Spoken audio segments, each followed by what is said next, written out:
You ask Tiger to calculate. This deals with linear inequalities with one unknown. The final result is x greater than 11 over 3 greater than 32 over 3. Let's solve it step by step. Group all constants on the right side of the inequality. Add 10 to both sides.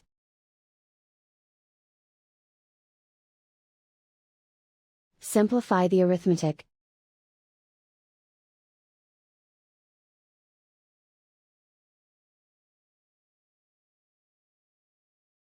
Isolate the x.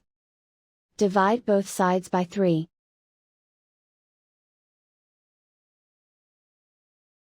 Simplify the fraction.